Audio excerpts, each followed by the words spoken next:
10 ఏళ్లుగా తమ గ్రామం ముంపునకు గురవుతున్న అధికారులు తమ సమస్యను పట్టించుకోవటం లేదని నిర్మల్ జిల్లా భైంసా మండలం గుండెగాం ప్రజలు ఆవేదన వ్యక్తం చేశారు.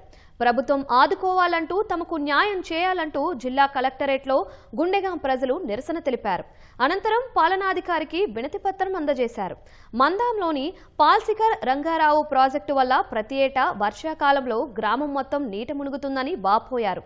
అధికారులు గత 4 సంవత్సరాలుగా తాత్కాలిక పునరావాసం ఏర్పాటు చేస్తున్నారు గానీ శాశ్వత పరిష్కారం చూపించడం లేదని ఆవేదన వ్యక్తం చేశారు. గత 10 సంవత్సరాల నుంచి పాల్సికర్ రంగారావు ప్రాజెక్టులో భాగంగా మా గ్రామం అనేది ముంపుకు గురవుతున్నది. ప్రతి ఏటా వచ్చేటువంటి ఆ బ్యాక్ వాటర్ పాల్సికర్ రంగారావు ప్రాజెక్టు యొక్క బ్యాక్ వాటర్ మా గుండె గ్రామంలో చేరడం, ప్రతి సంవత్సరం మేమందరం కూడా రియాబ్ సెంటర్లకు వెళ్ళడం, ఇట్లా తరచూ జరుగుతున్న సమయంలో ఒక 3 సంవత్సరాల నుంచి కంటిన్యూగా రిహాబిలిటేషన్ సెంటర్లకు వెళ్ళినాం. వర్షం తగ్గిన తర్వాత మమ్మల్ని తీసుకొచ్చి మా ఊళ్ళలో పెట్టిర్రు. అట్లా 3 సంవత్సరాలు జరిగిన తర్వాత 3rd ఇయర్ ఏదైతే ఉందో ఊరు మొత్తం కూడా వర్షానికి ఆ వచ్చిన వరద నీటితోటి ఇల్లులు మొత్తం కూడా కూలిపోయినాయి.